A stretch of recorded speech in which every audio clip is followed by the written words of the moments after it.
It's the George Plaster Show. 30 years of the best sports talk in Middle Tennessee, featuring Tennessee Radio Hall of Famer George Plaster, Tennessee Sports Hall of Fame coach Watson Brown, and young guns Billy Derrick and Michael Cindric. And now, here's your host, George Plaster.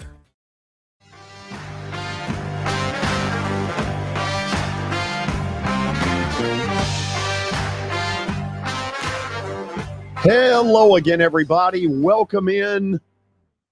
Yeah, we've got a little bit of a new look. Notice in the background, world champs.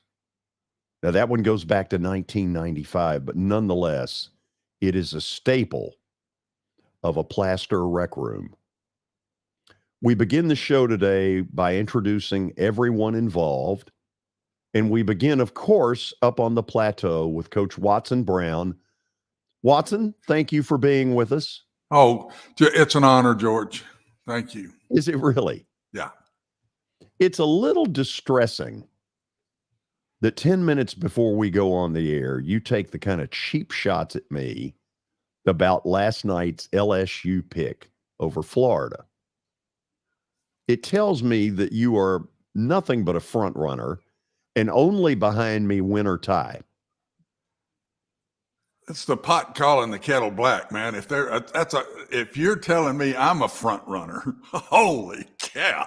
You're not supportive at all. I mean, you don't need support, George. You have an ego bigger than Nashville. I mean, you don't need any support. You're good to go, babe. You think so? You are absolutely good to go. I'm just here to kind of keep you on a even keel. That's kind of what Billy told me. My number one job would be keep George on an even keel. So I work at it hard. It bothered me the way you mocked me about the wrong team was favored. If this promotion is going to work, somebody has to step up and have strong opinions. We've got one in you that has very strong opinions. So if we need a second one, I'm trying my best. But, babe, you're up on a pedestal by yourself. I can never get to that pedestal. No matter how hard I try, how hard I work, I'll never catch that pedestal. Billy, how are you today? George, I'm doing great today. And I've listened to enough of Watson. I'm good, George. Are you really? I am. Okay, hold on. Later on in the show, from about 2:45 on, we will have yet another award-winning Titan State of the Union. Mm-hmm. Terry McCormick will join us for that. And the ones we have had have been explosive. Man, they have really gotten some stuff talked about. So the last segment, I sort of prepared that we would get some text questions. Now, let me also say this. We're going to get a phone system here in the next week, 10 days, and we're going to be able to start taking phone calls, which is a very important part of what we want to do. But Billy, for today, how do people text us Titans questions that we can use with the panel at the end?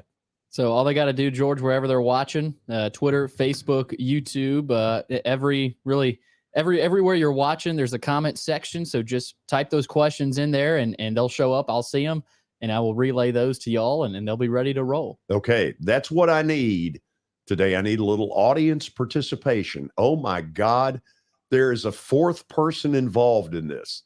The mythical Michael.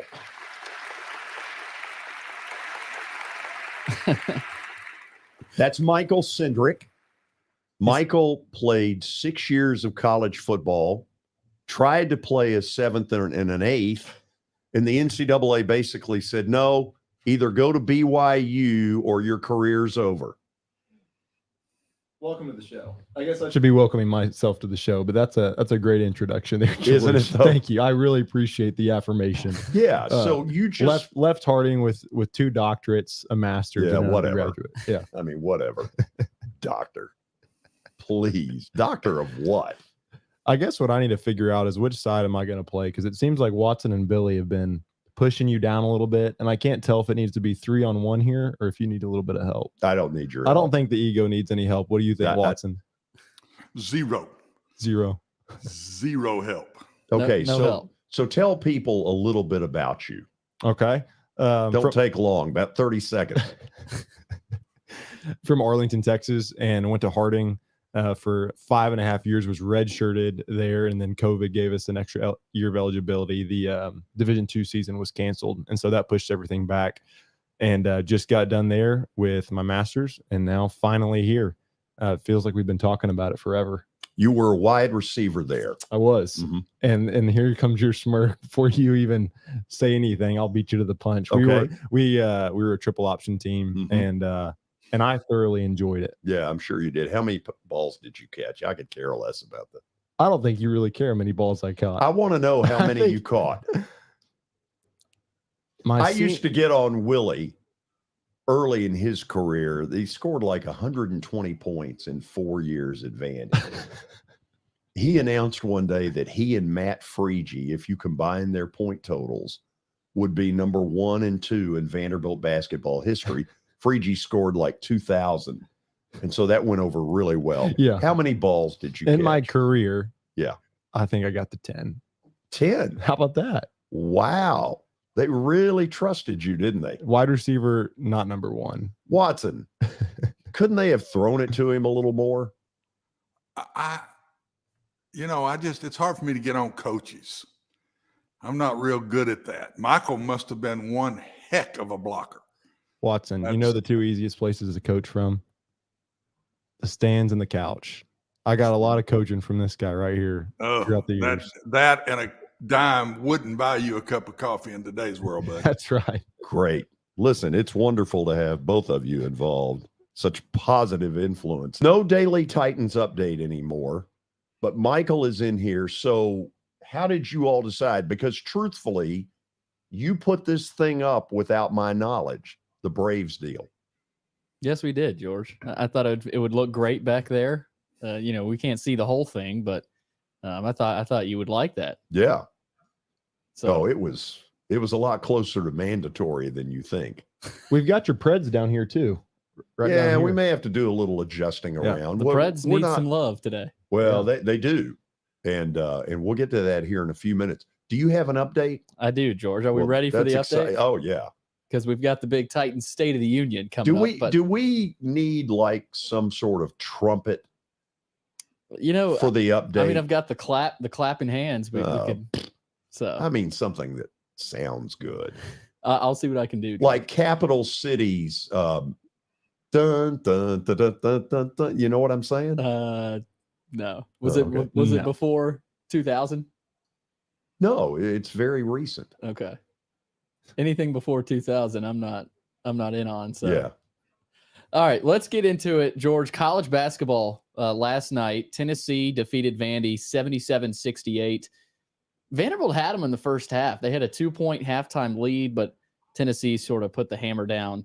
And another score of note, Kentucky loses at home to South Carolina. They were an 18-point favorite in that game. Something's going on up there. Watson, I don't know what it is, but something's going on. He handled it well after the game. He really did. He did.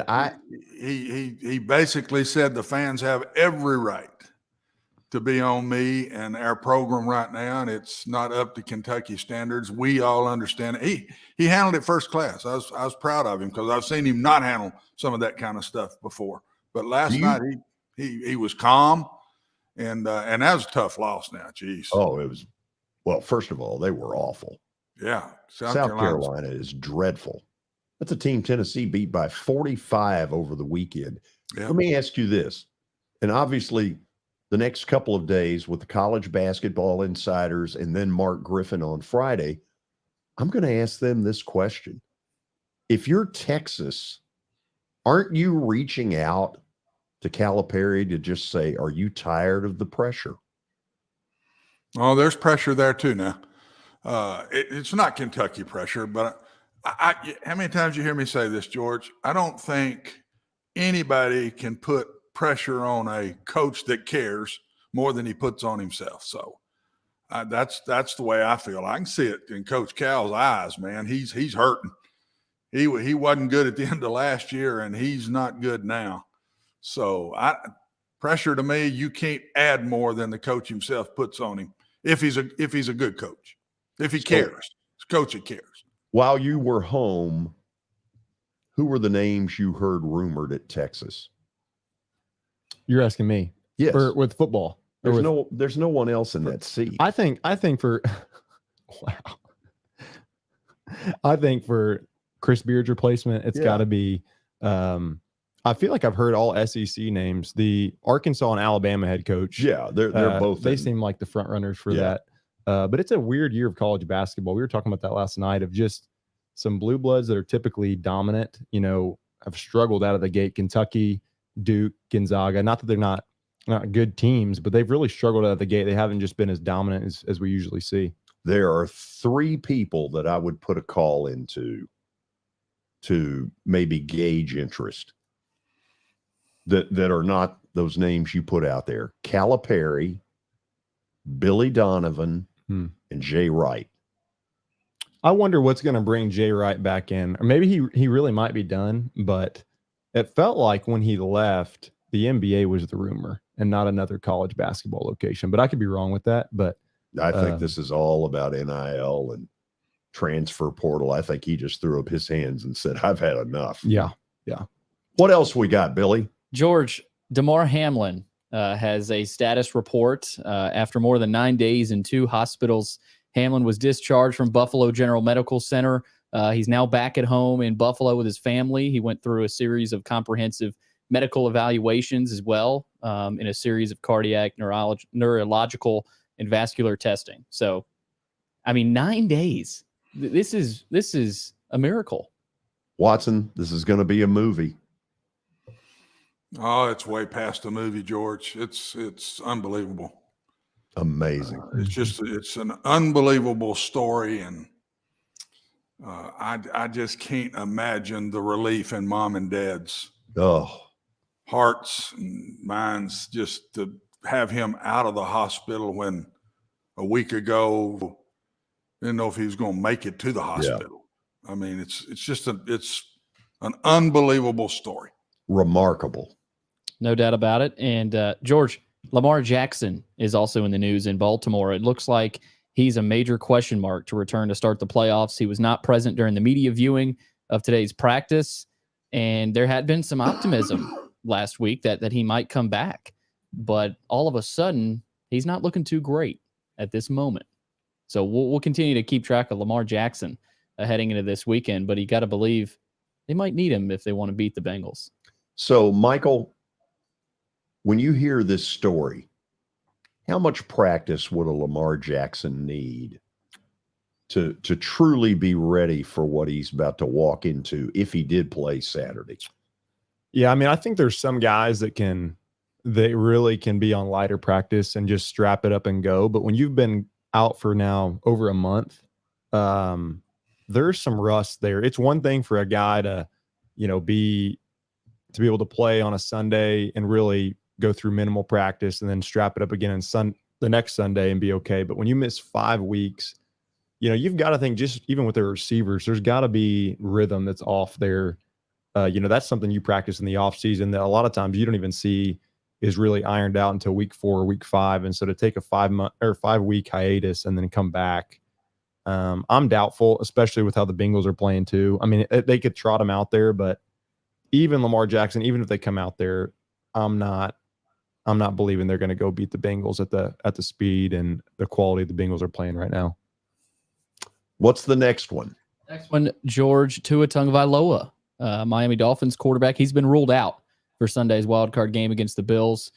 He's been in the concussion protocol, and as you were talking about yesterday, probably the smartest call at this point for Tua Tagovailoa, and we're likely not going to see him rest. Watson, I think it's absurd that it's even being discussed. The Titans did the right thing with Ben Jones when he got the second concussion. Season's over. And the Dolphins continue to play this little game, and it's not going to pay off. I said it yesterday. He's not playing. I don't know why they even say we'll wait and see. They know he's not playing. He hadn't been playing since the last one, and I don't think they could win 2 straight games and he won't play. No way he comes back this year. George, last piece, Preds tonight. Yes. So they are back in action against Toronto. So the Preds are going to try to win their 4th straight game. And we'll talk to Guy all about that. Guy is in the on-deck circle, ready and raring to go. Wave to us, Guy. We can see him. He'll join us after the break. Maybe we'll hear Glorious. It's been good stuff lately. Stay tuned.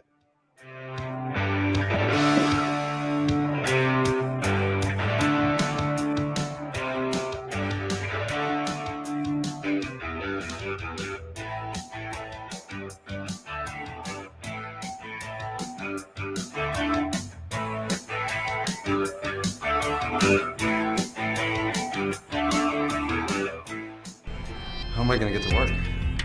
My car's totaled. Skylar, our team is making a call right now. We'll get you a rental car. Don't worry. That's a relief. Call us 24/7. We're here. We're going to help.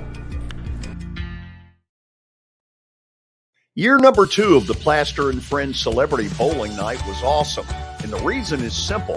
I chose Hermitage Strike and Spare. They were amazing. Great food, great bowling, and a staff that's ready to go the extra mile. They have 5 family fun centers in the area to choose from. And for more info, go to strikeandspare.com or call them at 615-824-5665. As the trusted premier custom home builder in Middle Tennessee, Donnelly Timmons has over 20 years of experience in the industry. Whether you're looking to build your dream home or renovate your current. As the trusted premier custom home builder in Middle Tennessee, Donnelly Timmons has over 20 years of experience in the industry. Whether you're looking to build your dream home or renovate your current home, their team will ensure that every client and every remodel is unique, luxurious, and completed on time within budget. Founders Dustin Timmons and Joey Donnelly have over 25 years of construction experience in the Nashville area. Together, they have completed projects in Forest Hills, Oak Hill, Green Hills, Franklin, and Brentwood. Dustin and Joey believe that communication is the most important aspect of all construction projects. Therefore, they personally manage each project themselves and are involved in job site activities on a daily basis. Their commitment to quality and integrity has earned them an outstanding reputation among their clients. Contact them to set an appointment for a free consultation or to view some of their completed projects. Give them a call at 615-456-7983 or log on to DonnellyTimmons.com.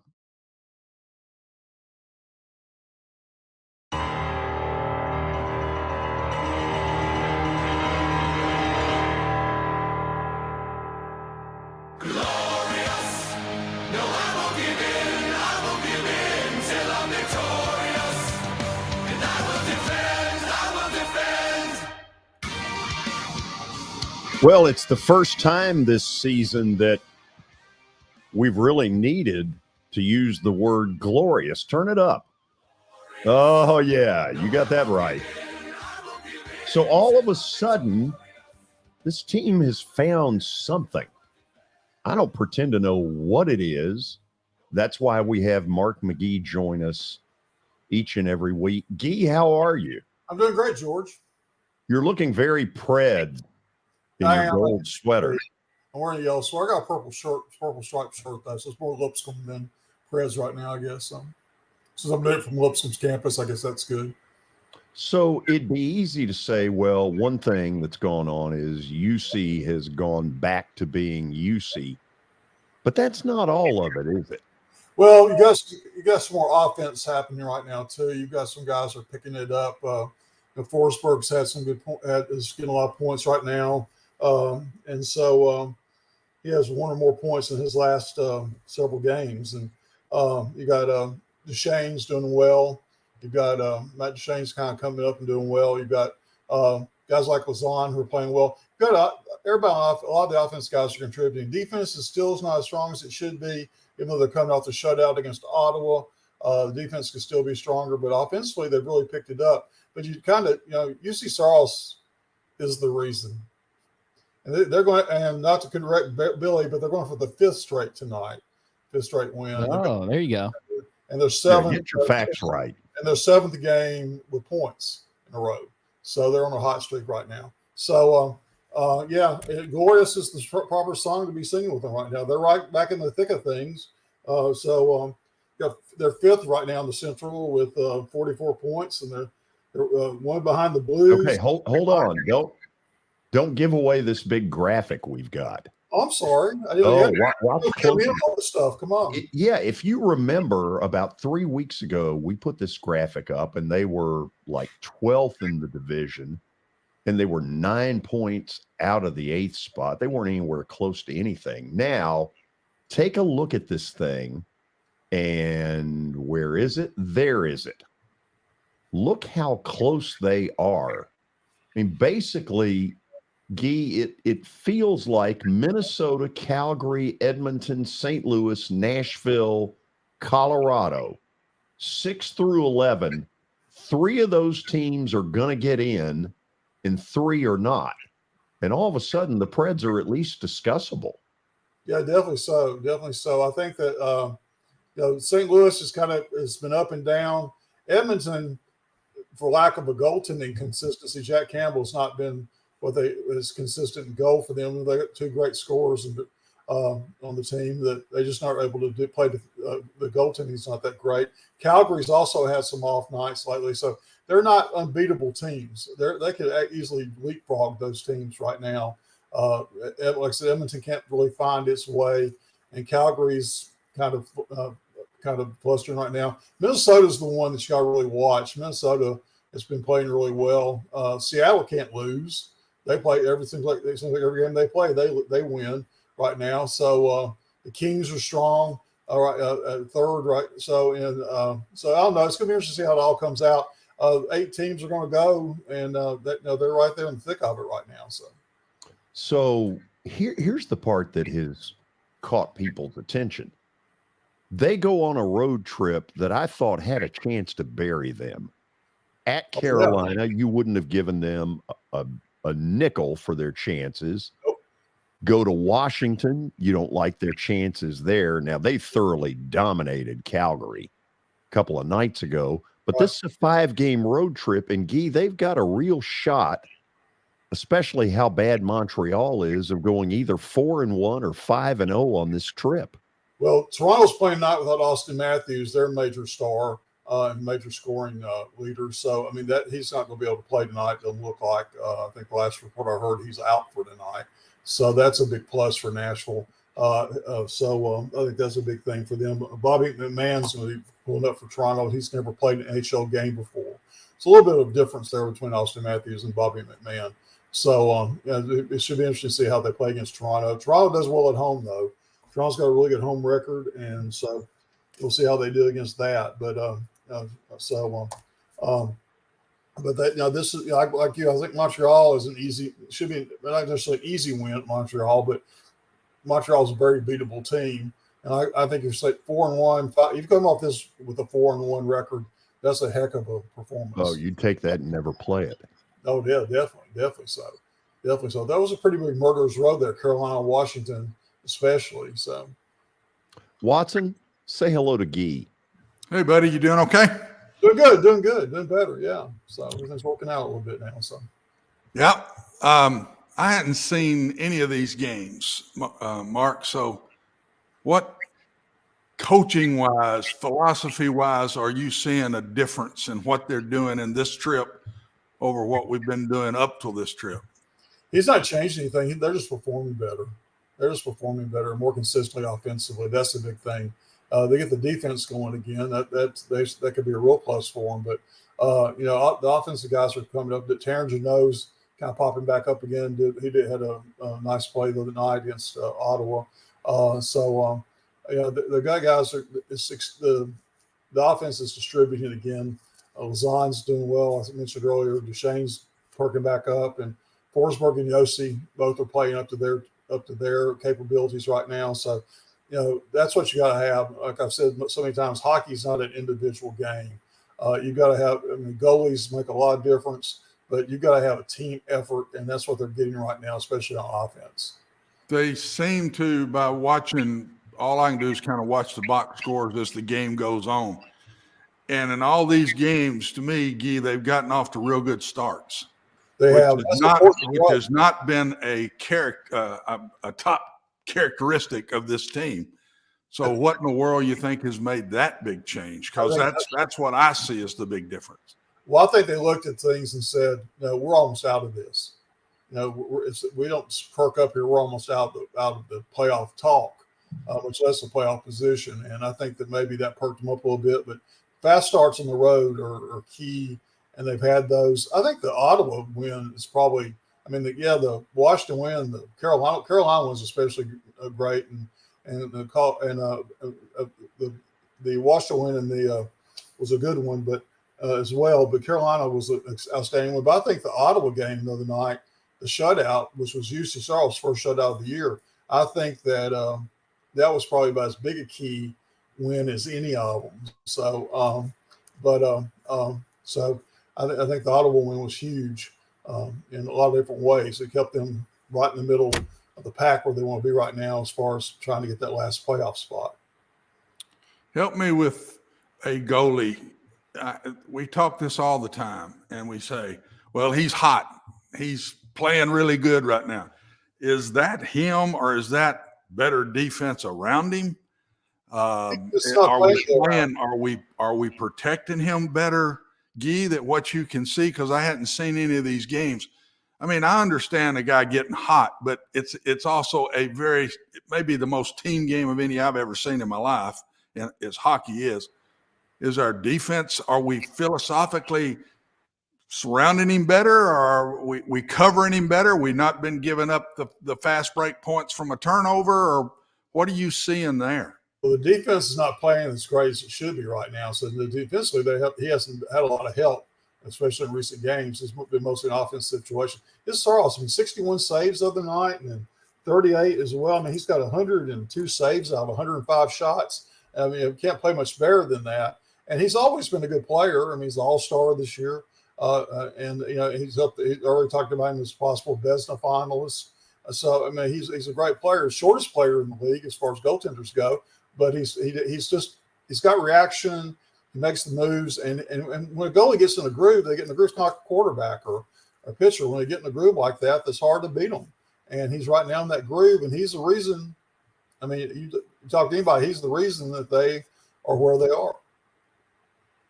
Well, I just know it's when I watch hockey as a fan. This isn't a coach statement, but when you get 30-something saves, what kind of saves were they? I've seen good goalies have to save shots where they're wide open shots, and then I've seen shots that they're going through 8 million people, and it's just defended better with his help, with help around him. And I don't know. I just sometimes wonder if we put too much on a goalie and not enough on the defense around the goalie. Well, defense has never been a problem for the Predators, but of late it has been a problem for them. So Ryan McDonough has played well since they obtained him from Tampa.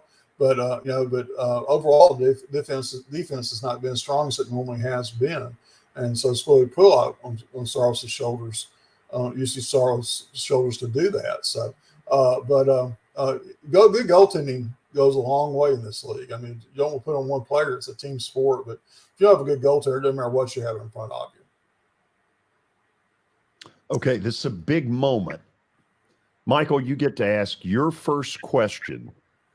And for those who don't know, a couple of years ago, I took Michael to a couple of playoff games, and you really got into the Preds, didn't you? Oh, I loved them. I was not a hockey fan until you took me to those games, and they were a blast. So So you are more Preds than Dallas Stars? Yeah, I am, honestly. How many Dallas Stars games have you seen? 2. Which would be like half the game you've taken me to in Preds games. Nice. Preds playoff games, really. Way to support your home team. Yeah, that's pitiful. What do you got for Guy? Guy, just interesting, with the NHL, with NBA, MLB, there's such long seasons, and you see teams kind of go in slumps and teams get really hot, kind of like the Preds have been going. What is realistic for the second half of the season? What is this Preds team when you watch them night in and night out? Obviously, right now they're cooking with gas, but what is a realistic expectation for this is what this Preds team is? Because they can look like world beaters, in this 3-game stretch, and then other times they look like they couldn't beat George and Billy and I out on the ice. And so what's a realistic? Wow, that is bad. What's a realistic expectation for the second half of the season? That's a good question. That's a question a lot of people who know more about hockey than I do are trying to answer as well. One of the best, I told George this on the phone yesterday, one of the best comments I've heard was on NHL.com's deal where they said that if there's a nuclear holocaust, the only thing survive will be cockroaches and the Nashville Predators, because they always seem to hang on and get in the playoff spot. That's a great line. I wish I can't remember who said. I wish I could say it was. I think it was the Boomer show that was said, but I thought that was a great classic line. And that's pretty much, they hang on, they survive. So I think they can hang on and get a playoff spot unless there's some disastrous injury to someone, especially like the Saros. But I think that they just seem to always be there. Is that a good thing? I don't know. I mean, are they good enough to advance past the first round, which they haven't done in a while? So I don't know for sure, but I think they can hang on and possibly get that 8th spot. I wouldn't be surprised. I mean, they're not going to be 3rd or 4th, but I think they can hang on and pick that one of those last wild card spots. Yeah. That kind of goes into my next question, Guy. This is my first time in Nashville, really moving in to live here. I get one question. Oh, I only get one. George said one question, so I don't know. I'm breaking the rules the first day. That's all right. You'll fit in beautifully. Yeah. You'll be fine. I guess as a new Nashville resident, is if the Preds sneak in, let's say they sneak in kind of that scenario you talked about, and they lose in 5 in the first round of the playoffs. What is is that going to fly for people in Nashville? Is that enough for really, for Poyle to not be in trouble, for Hines not be in trouble? I guess I'm just trying to figure out as I come into Nashville, what's, I know the last 2 years it's been a first round playoff exit. How is that sitting with the fans? And it looks like if they do sneak in, that's probably going to be their fate this year. Just touch a little bit on that of what's the expectation if that does happen. As George and I have both heard from fans and talking to people, because we both have season tickets, it won't sit well. It won't sit well. And even a couple of fans have said, yeah, Saros is playing great, but maybe they need to get back to reality as a team so they finish out the playoff race and hopefully get a good draft pick or whatever, or they realize that it's time to rebuild this team. So a lot of people feel like the Saros' performances maybe are just a delay action as far as what might have to happen from that standpoint. You got to look around. Kelly Youngcrox will be playing for Toronto tonight.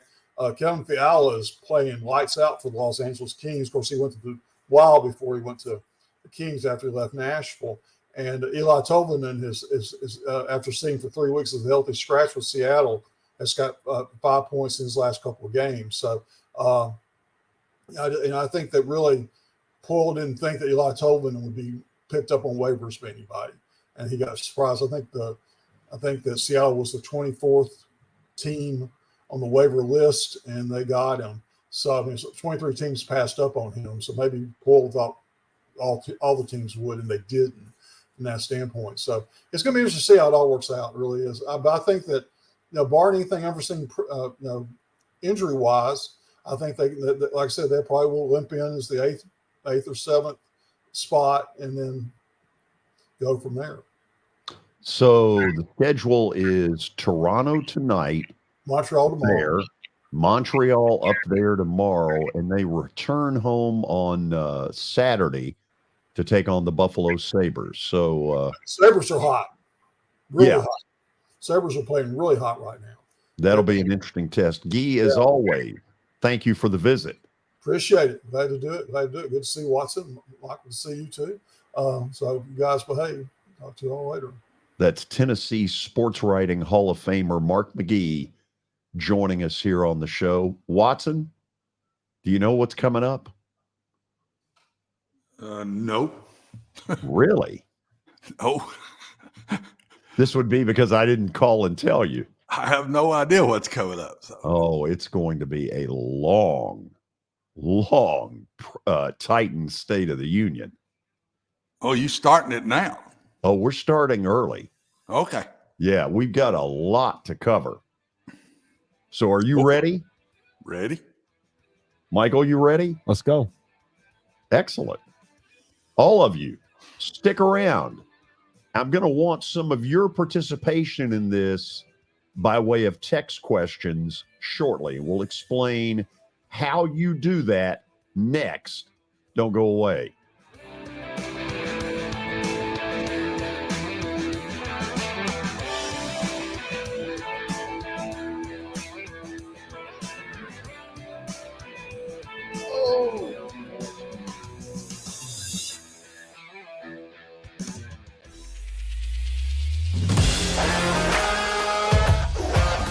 Hockey in Music City just hits different.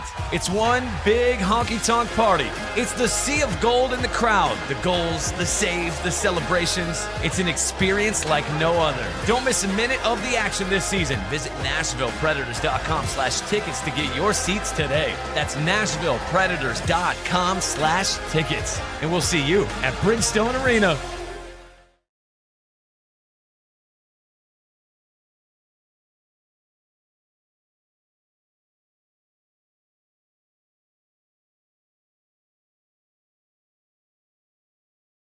Perfect for hosting a corporate or a charitable outing. They've got everything in place to make your event a rousing success. To get more info, call 615-847-5074 or go online to riversidegolflinks.com. Forget the fact that Sir Speedy Music City is owned by my BGA classmate James Warren. Their work stands on its own merit. James and his staff do incredible work, as evidenced by the huge banners at the Plaster and Friends Celebrity Bowling Night. If you're looking for quality to help your marketing and business communications and you want it at a reasonable price, these are your folks. Call them at 615-832-9511 or go to print at sirspeedymusiccity.com. And be sure to tell them Plaz sent you.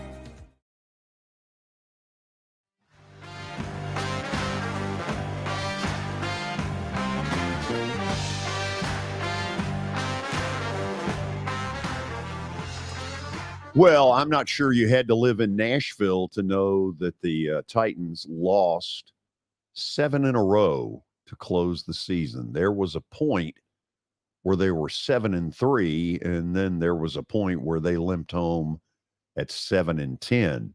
Did you get to watch them at all?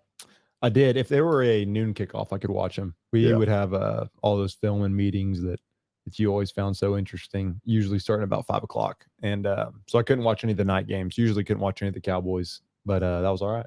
Yeah, you didn't miss much. No, just a disappointment. So, Billy, we're going to want late in the 3 o'clock hour some text questions that we can throw at both Terry and Watson, who have been terrific in this role when we've gone State of the Union. And I make some jokes about it. We don't have a lot of State of the Unions when things are going well, but when all hell breaks loose, by golly, there's State of the Union. No, yeah, George, Titans making a playoff run. There's no State of the Union. So, but if you do have a question, wherever you're watching, Twitter, Facebook, YouTube, type that question in the search box. Every site you're watching has a search box. So type the question into the search box and I'll get it over there and see if Terry can answer those. So we'll keep track of those, George. Okay, speaking of Terry McCormick, he joins us by way of Main Street Media. There he is. Terry, it must be a thrill to be a part of State of the Union. Yes, State of the Union. I think that State of the Union would be Tennessee, George. I would call it just this side of the Hindenburg. Yes. Okay, Watson, are you ready? Struggles. Watson, you ready? Yeah. Yep. Okay. Ready to go. Let's start with what may be the most important issue with this team as they try to figure out how to make something of this. So let me ask both of you, what's the quarterback issue? What needs to happen? Is it obvious that it's Tannehill, or does there have to be all bets are off and everything's on the table? Watson, you start it. Oh, I think it's starts with money, and they have to decide how they want to cut back to get more cap space. That's one of the ways they could. They have to weigh that against what they think Ryan can do for them. They have to weigh that against what's out there to pick up, because they don't have one on the team if Tannehill's not it. So if you say we're going to let him go, then you better have one that you can get and know you can get. And I just don't see how they let him go. I don't see it. Maybe a year from now, and that would be off of Malik Willis or a draft. If they drafted one this year, they might let Ryan go next year, because he's got 2 years left, I think, Terry, if I'm not right about that. Is it? You sure it's Just one? I one, thought I it was believe. 2. I believe that's. It Let me might look. be I can worth look. checking. I can look it up real quick.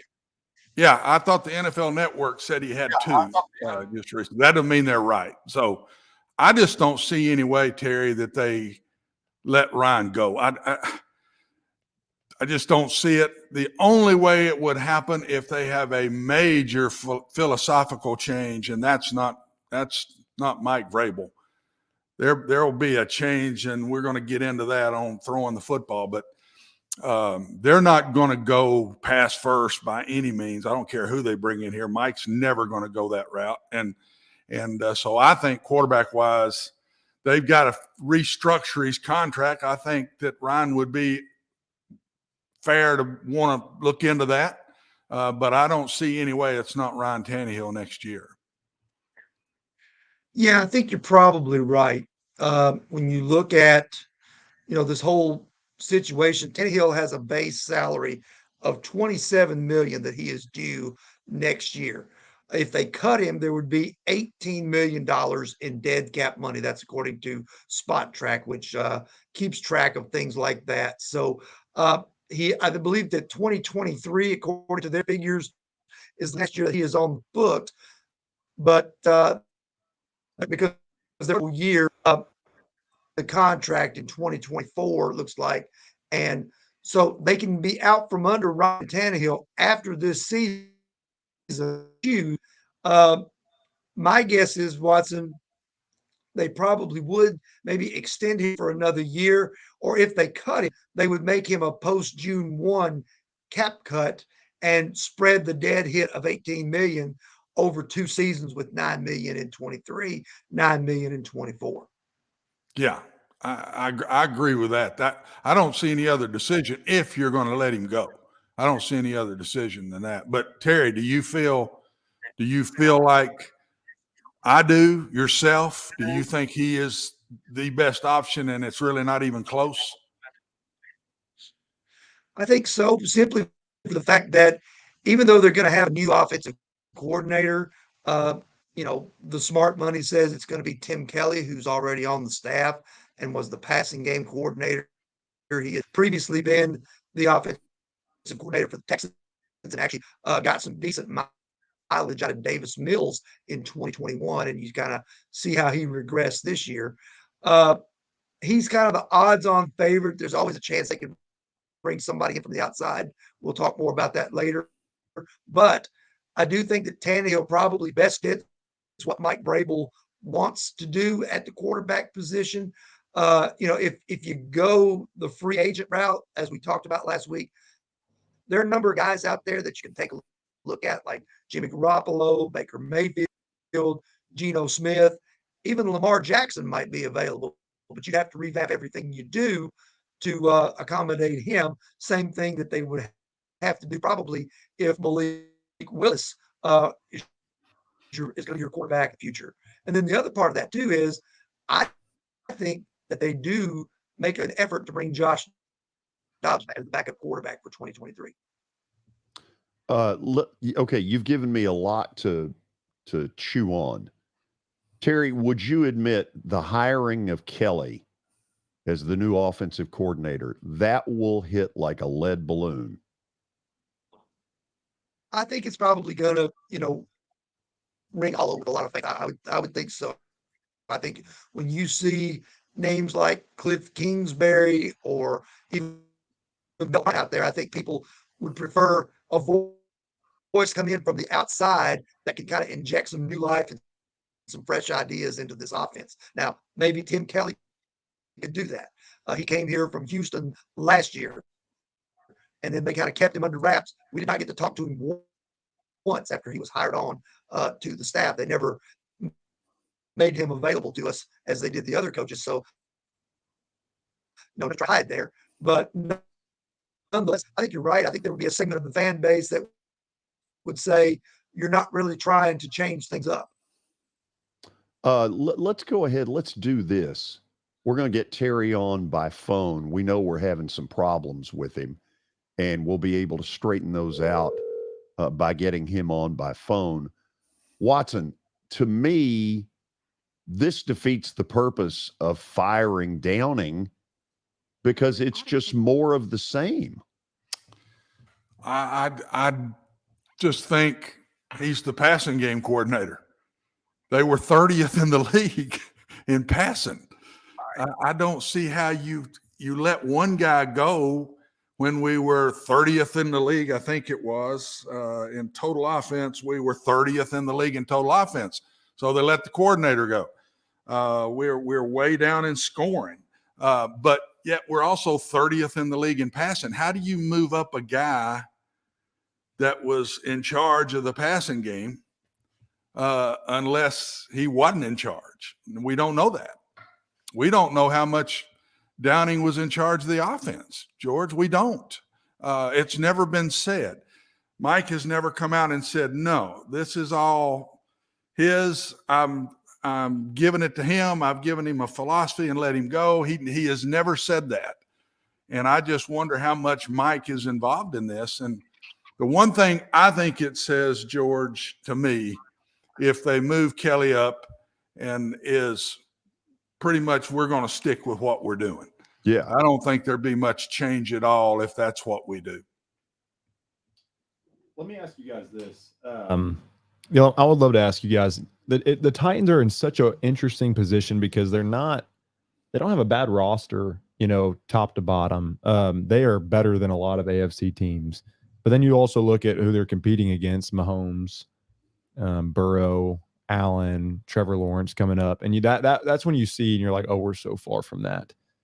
Does the solution seem okay? Let's figure out if there's any way the Titans can be really, really aggressive and move up and get a Will Levis or a CJ Stroud to fix the quarterback position, or is it let's kind of fix everything else and give Tannehill one more chance? Let's get healthy.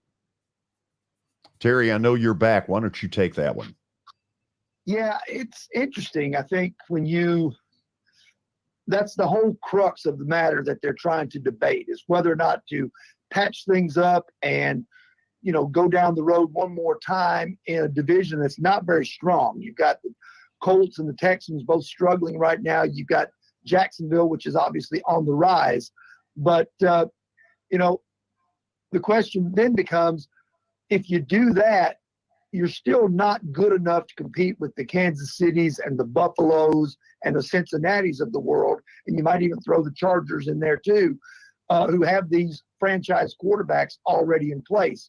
And the other thing too, it's always a crapshoot. When you try to bottom out and get the first pick or the second pick so that you can get in line to grab a franchise quarterback, you got to make sure you bottom out in the right year.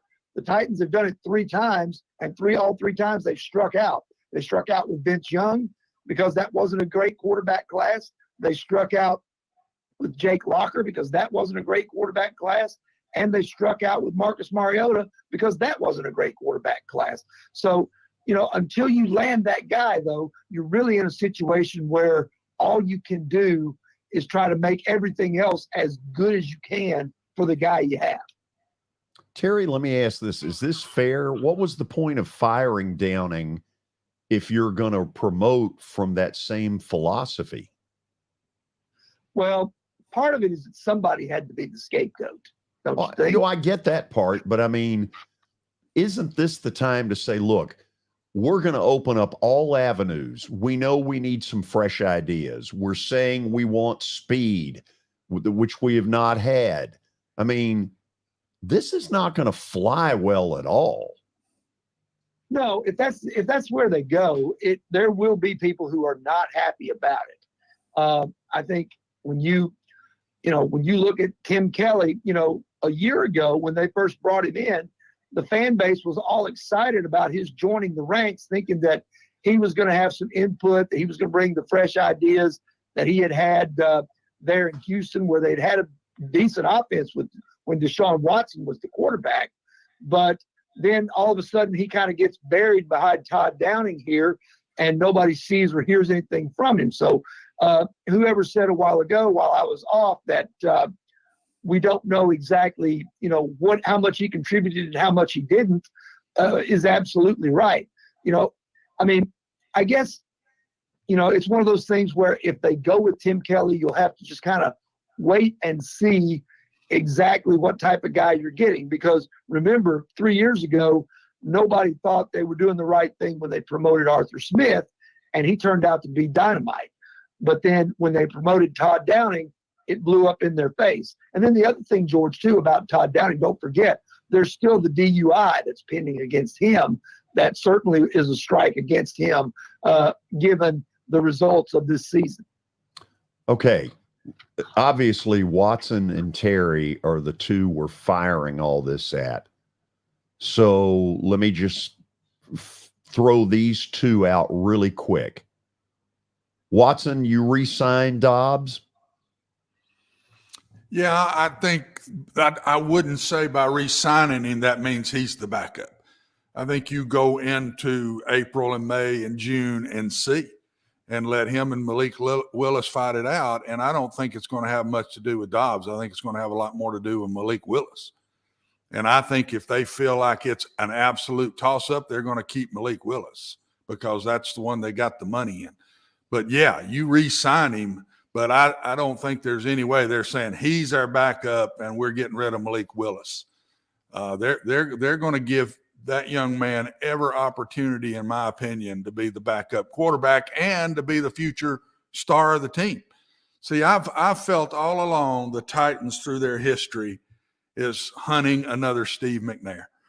That's exactly what I think they do, and Malik Willis is a Steve McNair when he came out. Steve was very similar to Malik. He was not a great passer, even though he set all the records in the FCS level, but he wasn't a great passer on the pro ranks. He became a very good passer and a winner and a tough kid and the best leader on the team and beat you with his legs and his arm and everything. But it took a while for him to become that, George, and everybody else. I still think that's what they hunt. Everyone they brought in, Vince Young, Marcus Mariota, it's always been feet, and a guy like that. And that's why I don't think they're going to give up on Malik Willis. They will have to give up on him by game time next year. Because if he goes to the practice squad, he's gone. Somebody's going to pick him up. Terry, do they have confidence in him, or are they privately going, we didn't realize he was this unready? Well, I think there are probably some there going, this guy is not even close to being ready. And I think you saw that when you put him out there. But also in a little bit of kind of what Watson was saying, you're trying to put the square peg in the round hole. Malik Willis is not a drop back, play action, vertical game passer. That's what Ryan Tannehill is. If you're going to go with Malik Willis as your guy, then Mike Vrabel and whoever the new offensive coordinator is, they're going to have to be flexible enough to do the things that are Malik Willis's strengths. And especially early on, you can always keep adding to his plate as he gets more comfortable in being on the pro level and being an NFL quarterback. What you can't do is run him out there like they did this year in a offense that's really completely foreign to him and his style of play, and then wreck his confidence and expect him to come back the next year all bright-eyed and bushy-tailed and ready to undertake it. You've got to meet him where he is, and then once he gets a grasp of that, add on the stuff that you like to do and try and improve him that way, not the other way around like they tried to do this year. Okay, Terry, I want to ask one last thing on this. Do you hear Bill O'Brien's name, or is this just a bunch of bull we're putting out there? No, I've heard that name tossed around a little bit. O'Brien and Kingsbury seem to be the two sexy names, so to speak, beyond, the promotion of Tim Kelly. And we all know that Mike Vrabel in his coaching staff and even in a lot of the personnel moves he's made, familiarity is something that he values. He knows Bill O'Brien. He worked for Bill O'Brien. He appreciates the type of play caller and offensive mind that Bill O'Brien is. I don't think it's out of the question. Okay, we'll go to the break on that. Terry, Michael is the one who has thrown these ridiculous questions at us. Stat of the day. Oh, my gosh. I'd like to put a little stat of the day on him. Let's see how smart he is. But he's got one for us. We'll find out what it is when we come back. And then more Titans. More Titans State of the More, Union. yes, thank you. Thank you. Appreciate it.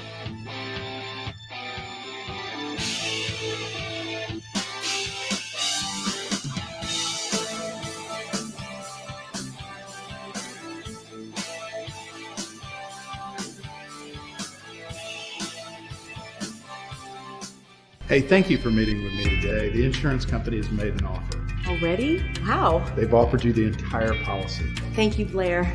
You're so welcome.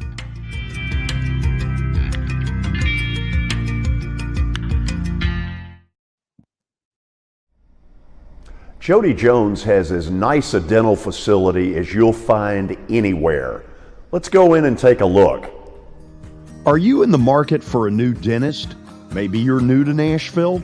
Well, the place to go is Jody Jones Dentistry at 55 Music Square East, and their new facility is absolutely state-of-the-art. Jody mixes quality with comfort for the perfect dental experience. He's trusted for his creative design and committed to both the function and aesthetics of your smile. Jody is simply the total package. Don't wait. Make an appointment now at 615-259-5100. Welcome to John English Antique Sports and Cards, located at 204 East Depot Street in beautiful downtown Shelbyville, Tennessee. Their phone number is area code 931-492-4304. John, obviously, I've been blown away by what I've seen at your place. I've now been there 3 times. But for the person who's never been, what should they expect? Well, we have a 3,000 square foot store, George. Half of it is vintage cards in all sports. And then half of the store is, a lot of people call it the museum, where there's a lot of early equipment and just the history of sports in general. Baseball, football, basketball, golf, tennis, and other items. When somebody comes in there that you know is a big sports fan, what is their normal reaction? Well, I think that they're pleasantly surprised. And, of course, being in Shelbyville, Tennessee, which is a small town that you would never expect a shop like we have to be in. So they're kind of, I don't want to say blown away, but as I said, pleasantly surprised.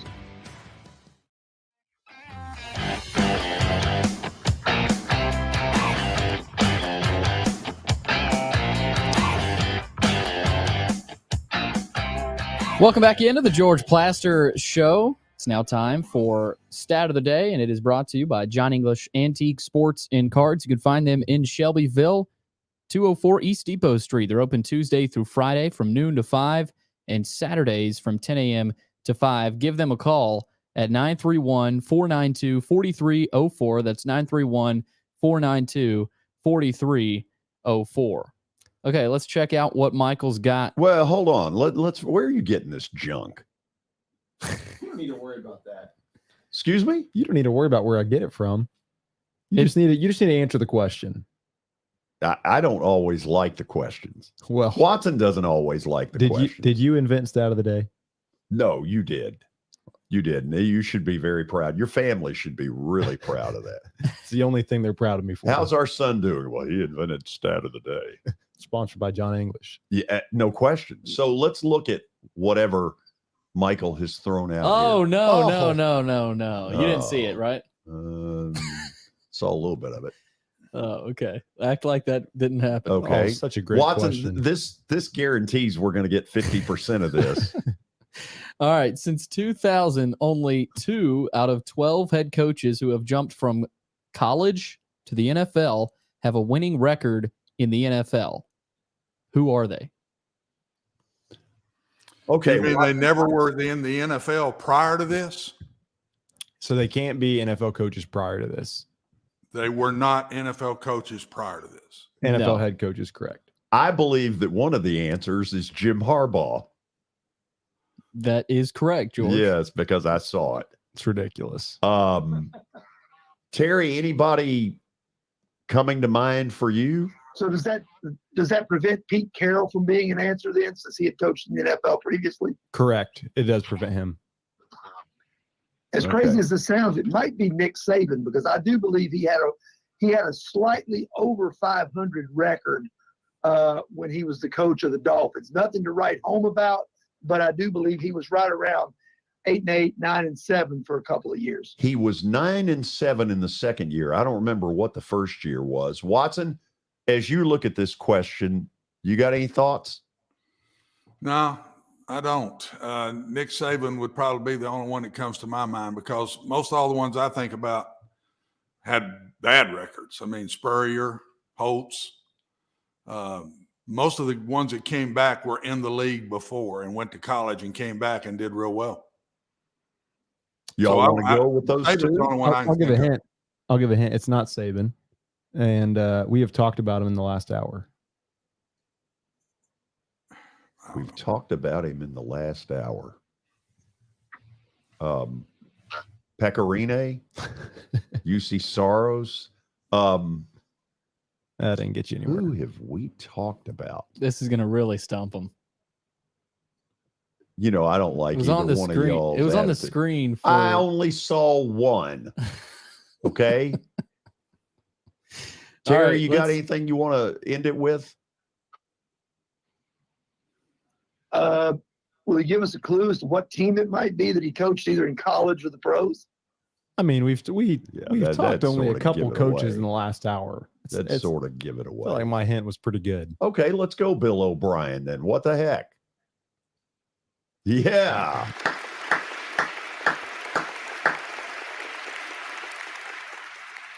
This particular contest proves that cheating does win. Yeah. Okay, so we're now officially into the 3:00 hour, Billy. We are, George. Okay. It's go time. Well, yes, and our Titans State of the Union continues with Watson Brown and Terry McCormick. Terry, you had some very strong opinions a couple of weeks ago about what to do about an offensive line that's got more holes than a Swiss cheese factory. Talk to us again. Don't know if it's the same stuff or has your opinion changed at all about how you would go about fixing it? No, it hasn't, George. The one thing that I might do differently that maybe I wouldn't have otherwise, now that they've got the 11th pick in the draft, you might be able to find a quality left tackle with that pick. That's where they chose Taylor Lewan back in 2014. But overall, I think you have to fix the offensive line if you can in free agency. And I think you need at least 3 players there. Nicholas Petit-Ferrer is probably going to be okay at right tackle. Everywhere else, I think you look to improve. If Ben Jones is capable of still playing, I think you hang on to him.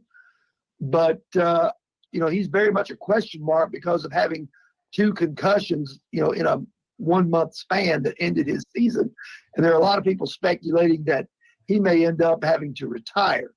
So, but everywhere else, I mean, I think Taylor Lewan probably ends up as a cap cut. I don't think Aaron Brewer is good enough to be an every down starter at left guard. Nate Davis is a free agent at right guard. If you can bring him back on a cheap deal because he can't stay healthy, then maybe you do that. Otherwise, if somebody wants to pay up, let them have him because he's not been healthy enough to help you down in and down out. I think you try and fix it in free agency, and then you draft depth in the middle rounds.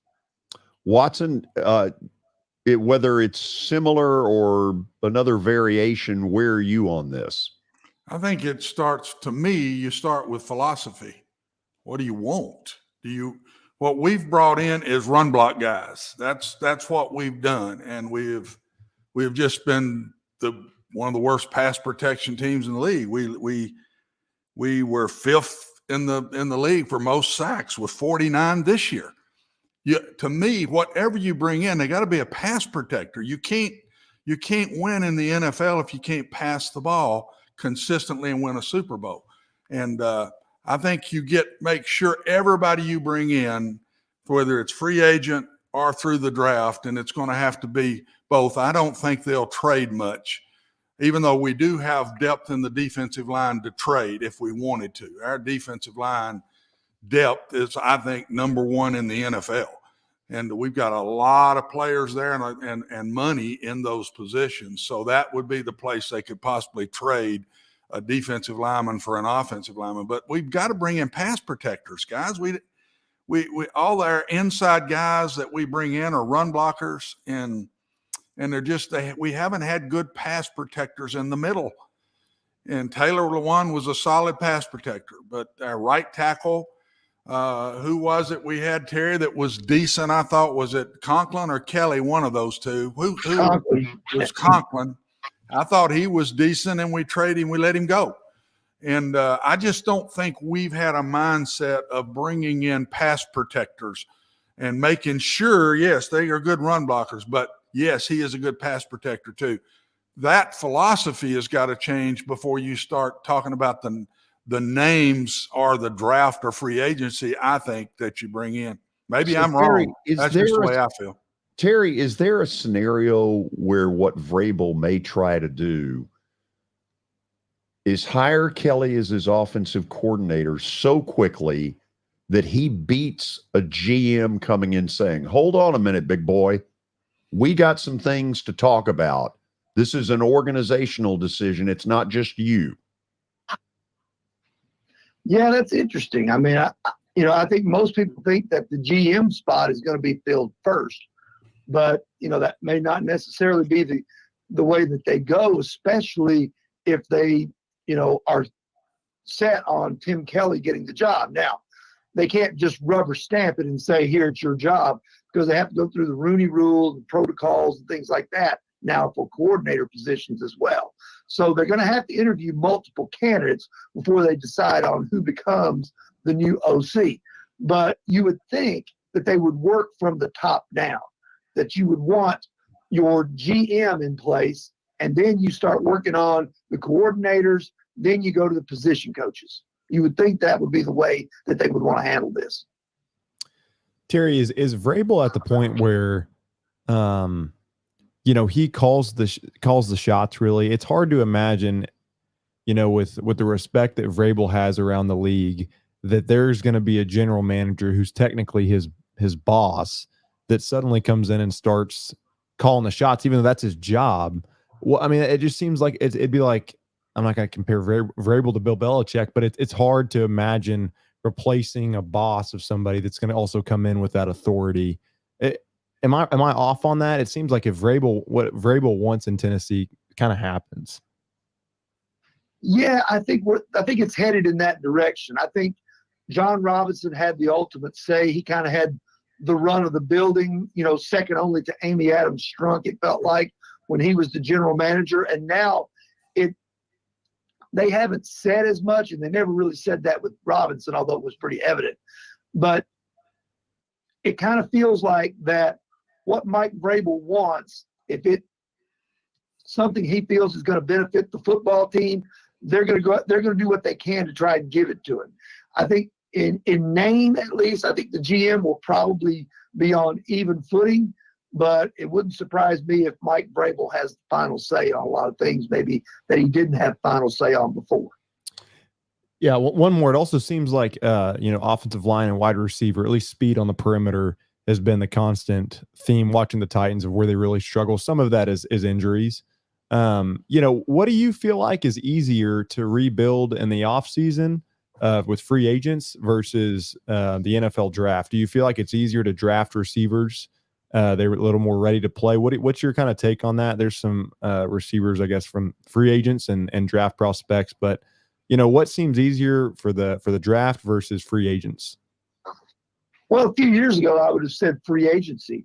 But now I think when you see the way that guys like Justin Jefferson and Jamar Chase and A.J. Brown and, the list goes on and on and on, have come in and kind of taken the NFL by storm very early on in their rookie seasons and have continued to progress, I think that's exactly the way to go. Spend a high pick, first or second round on a receiver, spend another pick on one in the fourth or fifth round, and then supplement that with at least one of these guys that you got over here on the right side of that list of the free agents. I think you got to be careful when you sign free agents because, one, you got to make sure they're healthy.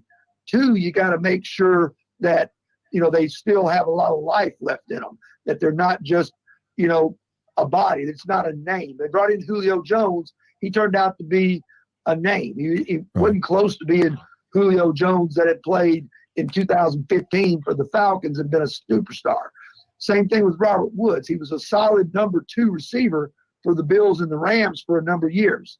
You get him in here coming off of knee surgery, and it's obvious that he's lost a step and can't get the separation that he could get in previous times. Plus, by trading A.J. Brown, you're asking him to be a number 1, which he's not capable of doing. And so it looks like a bad signing when in essence, they really probably overvalued what Robert Woods was in the shape that he was in and at the stage of his career he was in. Right. Yeah. I just look at, even thinking about last year's draft and the outrage that the Titans probably had when they found out that A.J. Brown was gone. And, I know there's a stud tackle from Northwestern that's projected pretty early. But I don't know even if that's the right pick, if that's the pick that pleases everybody, if they try to go, offensive line in the first round and then rebuild with some of those free agents, a Juju Smith-Schuster, I just don't know if that band of wide receivers is going to be enough for Ryan Tannehill. Well, whatever they do, they need to start hitting on whatever it is they do. Their track record in the last 2-3 years of drafts is atrocious. Watson, a name has popped up here now twice, and he's probably, even though he hadn't played much in the last couple of years, he's one of the 5 most popular Titans, most recognizable out in the community, and that's Taylor Lewan. Is he worth, in your opinion, looking into to re-signing? I don't know the money piece and what they gained by letting him go. I don't want to comment on something I don't know anything about, but if you re-sign him, then you've got to have you've got to have a Ryan Tannehill behind him because he hadn't played in 2.5 years. I mean, I just don't know how you take that chance, but if you do, you better have a really good third tackle on your football team, and that's what they didn't do this year. They didn't have that, and so he goes down in the second game of the year, and we're stuck with a guy that's not good enough to play left tackle. So if you go that route, you better go 2 for 1. You better have a really good third tackle, George, in my opinion. Terry, take that one if you will. Watson's exactly right. Now, Taylor technically is under contract, but to cut him would cost them, I think he's got a $14 million base, but I believe he's also in the last year of his contract. So they could cut him and pretty much walk away scot-free. There's been some talk of people saying that maybe you re-sign him on the cheap and, he comes in and bridges things for a year or two. And that wouldn't be the worst thing in the world if they decided to do that. But I do think that, Taylor is no longer a long-term solution. The injury situation has crept up with him. It's gotten him twice in the last 3 years. Watson's exactly right that if you're going to bring back Taylor Lewan, and I don't believe they will, then you're going to have somebody as plan B ready to roll that can step in and be much better than what Dennis Daly gave you this year. Okay, we'll go to the break. Obviously, this is some extended Titans State of the Union, which is obviously not all positive. They've lost 7 in a row to close the season. And about the time you said, well, there's no way they can't get in. Well, guess what? They didn't get in. And now, in the backdrop of all this, is the possibility of a new dome stadium. We will talk about that and more when we come back, so stick around.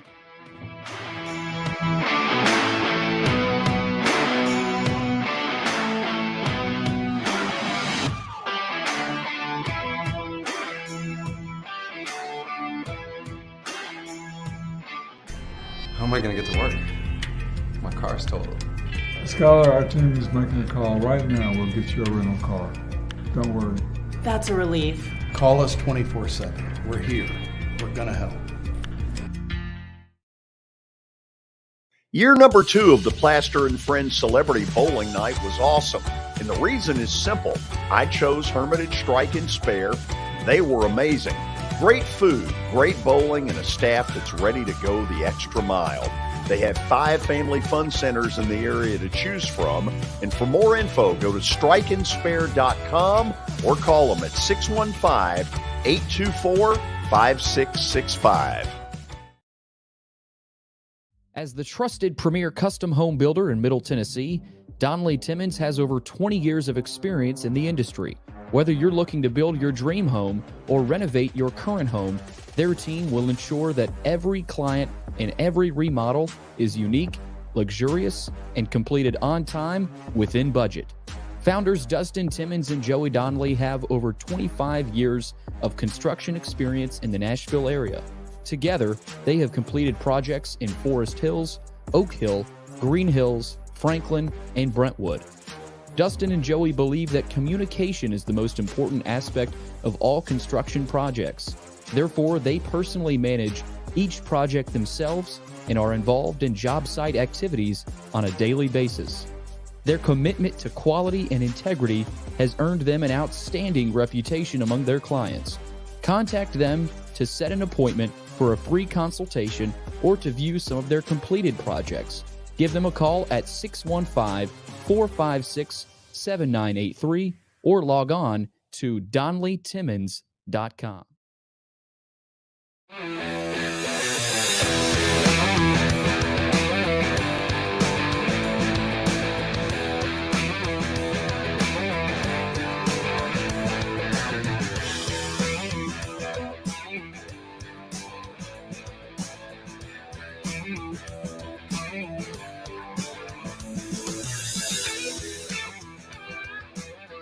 We continue our Titans State of the Union. You see in the right-hand corner, Terry McCormick, Main Street Media, Watson Brown, and this is Michael Cindric, who has finally joined us after 16 years of college football at Harding University. Finally, they said, get lost. They were tired of me. They were ready. They were packing the bags for me when I was moving out. And you stole a lot of free stuff, it looked like. Oh, George is convinced. Anything I've ever gotten from Harding, I just snuck into an equipment room and took for myself. Stole. Yeah. So, guys, let me ask you all this question. All of a sudden, there's a new piece to wherever the Titans are going, and that is the proposed new dome stadium. So, Terry, and don't get me wrong, I think Vrabel has done an incredible job to have this whole thing not completely crater. Between bad decisions and injuries, he coached with his hands tied behind his back this year. I think we all agree with that. But in the near future, doesn't some of what he wants to control have to be more organizational, with the goal being, when we get in the new stadium, by golly, this team's a contender? Yeah, I think there's some of that. I think, you don't want to go into that new stadium being 5-12 and battling the Houston Texans for, last place in the division and a top 5 draft pick. And the other part of that too, and I made that point to Teresa Walker, the Associated Press, and she brought up this point that made me kind of think, yeah, there's some merit to this. Can you really crater and bottom out over the next 2 or 3 years while you're trying to sell PSLs and trying to convince the public that you need their tax money in order to build this $2 billion stadium? It's worth the thought. Okay, and I would go as a PSL holder with this. We're not getting a whole lot of information. We got this whole, hey, whatever your PSL was worth, you'll get credited that. Well, great. What the hell does that mean? If you're upping the PSL to, $2,500 a seat, and I've been paying $750 a seat, that doesn't do me a lot of good. Watson, where I'm going with this is, I think this franchise is going to have real trouble with an existing older fan base that now is 25 years older than when this building first opened. I don't think a lot of those people are going to re-up under a higher tax bracket, if you will. Yeah, you'd know that a lot better than me. I just think Mike Vrabel as a coach is not thinking about 3 years from now. He's thinking about next year. Coaches' lives are, man, they're on you can slide off real quick like, and they regroup, start all over right now. Mike won't be here by that time. Mike's not going to make it through a redo. He's thinking about, how do we get back into these playoffs next year? That's what I think. And if he's not, I think I'll be shocked. But he's going to try to fix this team immediately. And he's still in a different window as far as I'm concerned, because he's in a window with Ryan Tannehill, your quarterback, who's the most important person on your team. And he's in a small window with Derrick Henry, the running back, which we haven't even discussed. And I just think he's saying, I don't think he's got any thoughts of getting rid of Ryan Tannehill. And I think he's saying, how can we put the best team together next year and maybe one more after that? Because I think that'll be about the shelf for Derrick. And that's what I think he's thinking. I don't think he's thinking about the stadium or anything. Now, other people, like you say, very well may be, George, but I don't think Mike Vrabel's thinking about the stadium. So, Terry, isn't that where Burke Nihill has got to walk in and say, Mike, here are things that we've got to think about? And the likelihood is that Vrabel would say, okay, if I'm going to be forced down that road, then you extend my contract. Sure, he's going to want some sort of security to know that he's going to make it through if they're going to have a major rebuild. And Watson brought up an interesting point, and he obviously can come at it from the college vernacular of this. A coach on the college level like you, Watson, you could have a great freshman recruiting class, but you can't be so bad at the junior and senior level that you get fired before you get to see that freshman class come to fruition and be good. And I think, in the NFL, it's sort of similar to that. Mike Vrabel doesn't want to go through a rebuild if he doesn't have to, but he's also got to have some sort of assurance that if he does go through a rebuild and they win 4 games next year, that he's not going to get shown the door for somebody else before this rebuild completes. No, I mean, that's exactly what I'm saying. Mike has got to think about next year, the year after, and you don't want to be that guy that puts real good young players together and then don't get to coach them when they're really ready to be bona fide football players. You don't want to be that guy, and Mike's not going to be that guy. He's smarter than that. He's not going to sit around through that. And I didn't get to comment on the piece about Mike hiring the coach or whatever. There is no way. Let me go back to that. There is no way Mike Vrabel is going to let some GM tell him who to hire as his offensive coordinator. Ain't happening. He'll quit before that happens. Mike's going to make that call 100%. And if he waits till they hire a GM, that might be. But he's going to make the call. He's not listening to some GM to tell him how to run his staff. That's not going down, guys. Okay, let's see if this is going down. Right now, there's very little reason to have confidence that Malik Willis is the quarterback of their future. They have the 11th pick in the draft. Should they, as an organization, be thinking about trying to move up, whether it's to get Bryce Young at Alabama or whoever in the upper echelons in the draft? And is this organization open to having Derrick Henry be part of the trade bait to get this quarterback? Because I don't know how else they get one that they've got any confidence in long term. Terry? Yeah, I mean, it's an interesting thought, George. I mean, one of the funny things that Mike Vrabel said, I don't mean funny as in laughing, I mean funny as in odd. He was asked if everything still needed to run through Derrick Henry with this offense. And in the past, his answer has always been 100% yes. We're going to put the ball in Derrick Henry's hands as much as we can. He's our guy. We know what we have in Derrick Henry. But when he was asked that on Monday, he said, we're going to have to evaluate everything. And that's the first time he's ever come off of the team being built around Derrick Henry and everything flowing through Derrick Henry like it has for the past 4 years. So read into that what you will.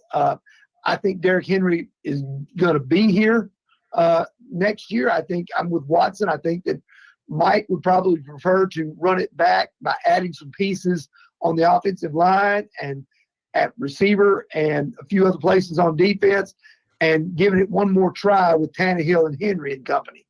But if they are really committed to going after a quarterback, they probably would have to really sweeten the pot with a lot of draft picks in order to get up there and do it. So I don't see them doing that. I don't know that there's one guy they're sold on completely that says we have to give up 4 draft picks to get this guy, or we have to give Derrick and 3 draft picks to get up there to get this guy. I don't know that guy is out there this year because it just seems like this is not a very deep quarterback class. That beyond Bryce Young, who's not a very big guy, he shows you everything that you want and need in terms of his decision-making and his ability to throw the ball. But beyond him and C.J. Stroud, this doesn't appear to be a very deep quarterback class to me. I don't see a guy that I would be willing to jump up 8 spots to get. Even if, even if they do fall in love with a guy, it doesn't make necessarily a ton of sense when you think about it. They're probably going to have to give up Derrick Henry to go get him. They're probably going to have to give up a bunch of draft picks to go get him. And they've got no wide receivers and kind of a depleted offensive line. That just seems like even for whatever quarterback you bring in, you're asking for him to either get killed or look terrible, throwing to a bunch of guys that nobody knows who they are.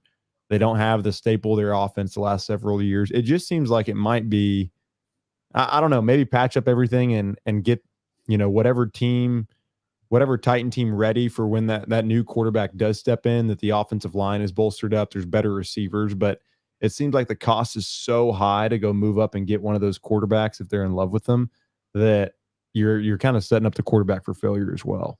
Watson, are either of the 2 quarterbacks worth drooling over and giving up half the free world? No, because they got so much to fix, George. They can't run out, I don't think, and fix quarterback first, because if they keep Ryan Tannehill, you can't do that. you'll have to fix it in next year's draft and keep Ryan around another year, or you get a free agent next year. But if the decision is to keep Ryan, you cannot. We wasted a third spot with Malik Willis. If Malik Willis is not the quarterback of the future of this team, that was a major wasted spot that could have been a really good inside lineman, might have been another inside receiver. There's so many things. Could have been a safety. That's about where those guys kind of fall. And I just don't think quarterback. That's why when we first started this, I think they keep Ryan, and they're going to have Josh or Malik as the backup, and that plays out in the summer. And you fix everything else because, my gracious, there's a lot to fix. And the other thing that, let me finish with this, George, quick. I eat up all the time here. No, you take as long as you need. The receiver thing that y'all talked about earlier. The reason I think, Terry, the receiver is now different in the way they go about them, and it's not free agency, is these guys are coming out of college prepared for the NFL. They're playing pass-first offenses. They're go-to guys. They're seeing all the coverages you see in the NFL. They're played better in the NFL. They're disguised better in the NFL. But the coverages when the ball snapped are the same coverages. And so these guys are coming in the draft ready to play if they're that good. A.J. Brown was ready to play. Metcalf was ready to play. My gosh, they're on the same team, for God's sakes. They're on the same team at Ole Miss, and both of them are all pro guys, and they're really good football players in their first year. So I don't think if I'm the Titans, I take a tackle on that 11th pick, or if there is a great receiver still out there, and there could be, because there's more and more of those guys in the draft now, Terry. There's a lot more of them. The numbers of receivers to pick from are a lot more than they were 10 years ago. And that's why I don't think they have to go to the draft, to the free agency to bring in a great receiver. You've got Burks that could become one, but you cannot go through this draft and free agency and say he is one. You can't do that.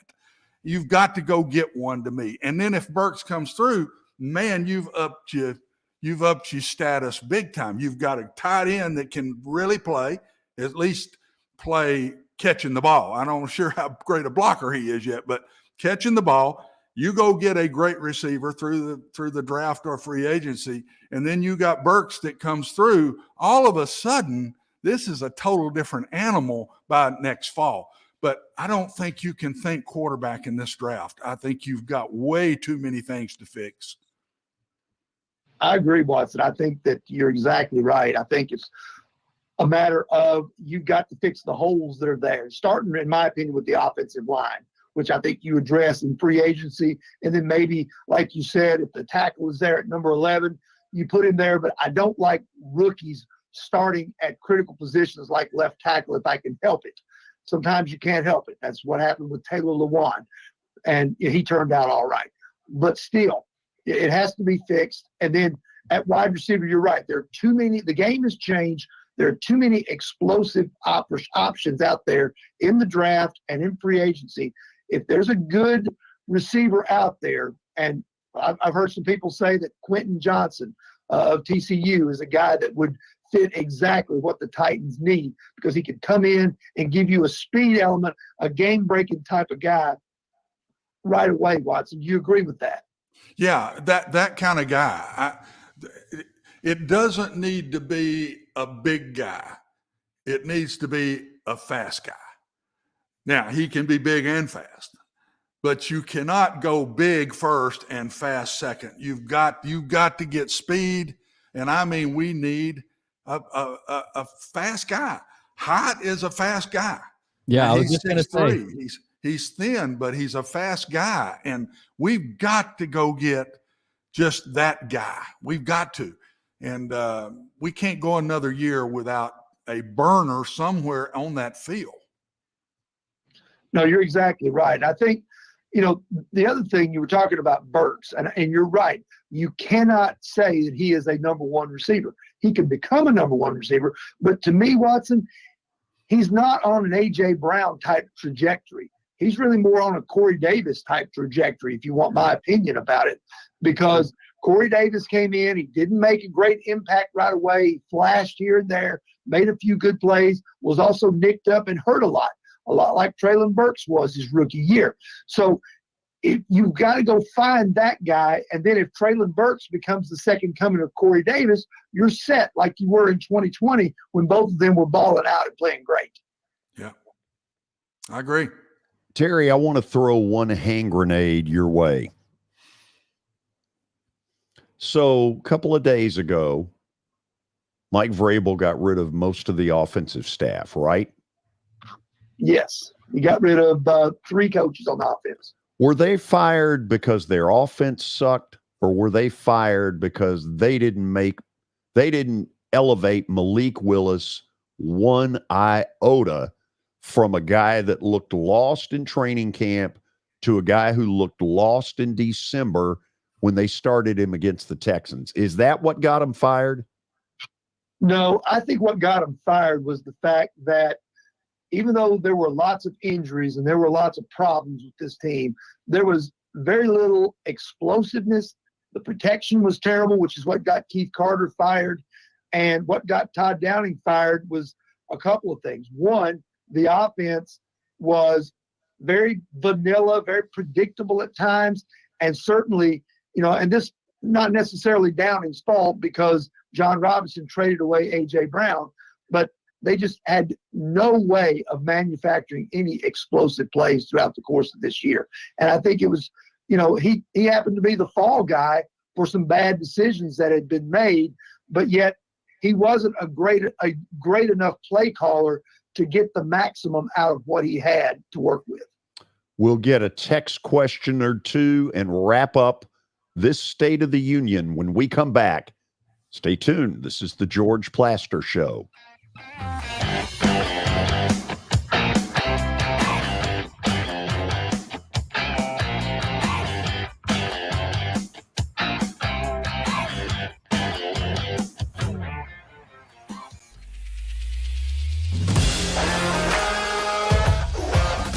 Hockey in Music City just hits different. It's one big honky-tonk party. It's the sea of gold in the crowd. The goals, the saves, the celebrations. It's an experience like no other. Don't miss a minute of the action this season. Visit NashvillePredators.com/tickets to get your seats today. That's NashvillePredators.com/tickets. And we'll see you at Bridgestone Arena. I know it's getting colder. You're not thinking about golf. However, if you're planning an event for next year, let me suggest golf through Riverside Golf Links. The course has improved dramatically. It's perfect for hosting a corporate or a charitable outing. They've got everything in place to make your event a rousing success.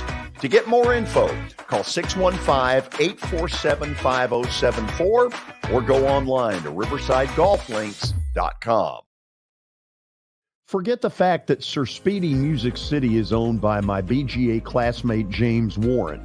Their work stands on its own merit. James and his staff do incredible work, as evidenced by the huge banners at the Plaster and Friends Celebrity Bowling Night. If you're looking for quality to help your marketing and business communications, and you want it at a reasonable price, these are your folks. Call them at 615-832-9511 or go to print at sirspeedymusiccity.com. And be sure to tell them Plaz sent you.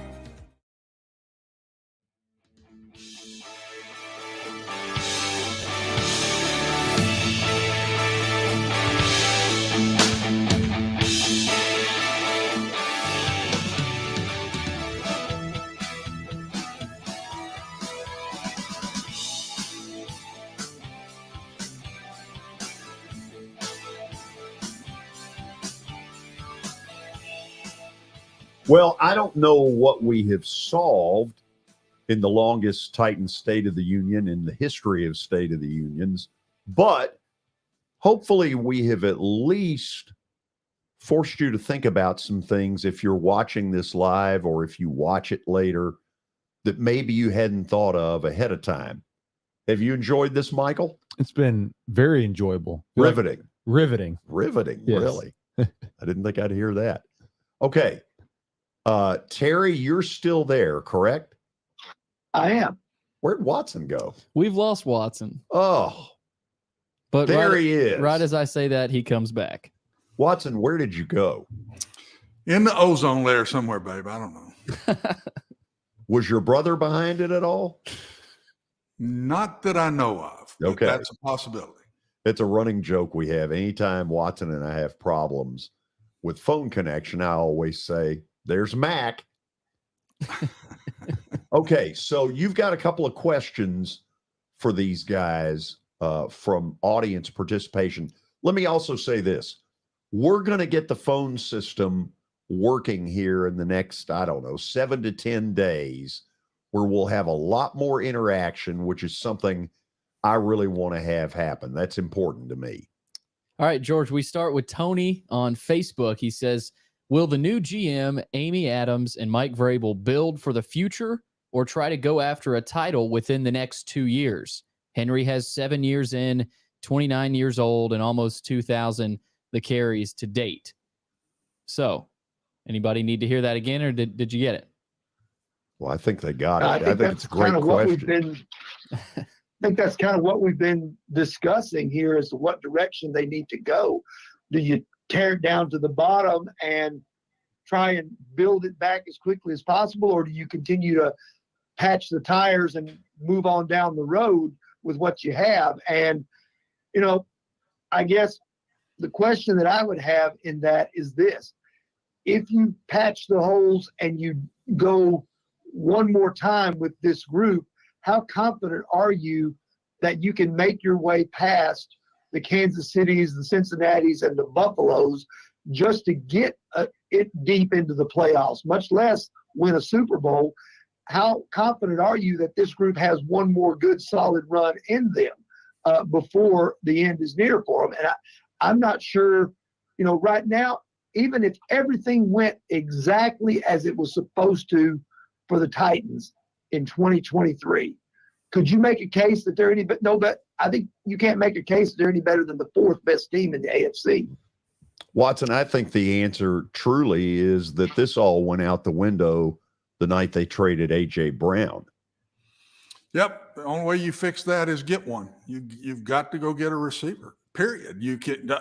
A.J. Brown was the biggest disaster in Titans in 20 years, if you ask me. It set the tone, set the locker room tone. It just was an unbelievably bad deal. But fix it. Go get a guy. Go get a good one. We go to Kansas City this year and should have beat them with not near all of our players there. I don't think we're that far away. Fix the offensive line. Bring in a really, really good receiver. Add a corner. Keep the defense the way it is. And bring in an offensive coordinator that can make a difference and get ourselves out of 30th in the league in passing and get ourselves out of second in the league in number of penalties and penalty yards. Stuff that's fixable, guys. Those are fixable things. There is no way, in my opinion, that this team, a year ago, at this moment, right now, they were the number 1 seed in the AFC. So I don't think this thing's as far away to fix, but it's got to be fixed. And I trust Mike more than anybody else to fix it.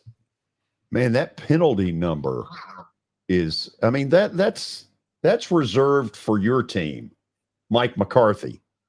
God, don't bring up the Cowboys. I thought we were going to make it a whole show without talking about them. But that's sort of what they became was.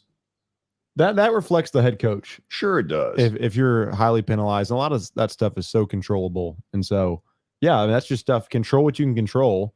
That's why it makes you want to rip your hair out when you're a Cowboys fan, because you look at the roster top to bottom and it's stacked a lot of places, but shooting your own self in the foot. And when you're the Titans and don't have, speed, any margin for error, you can't afford that. You can't afford that when you don't have guys that can just go and say, well, it doesn't matter if it's 3rd and 15, we can go make a play. Billy, what else you got? I think Terry's got something to add here, George. Yeah, I want to throw this out at you guys. And this, there's been reports that DeAndre Hopkins may be moved by the Cardinals in some kind of trade. Do you think he has enough left in the tank? Especially, he knows Vrabel. He probably knows Tim Kelly. There's a chance that if they brought Bill O'Brien in, he obviously would know him.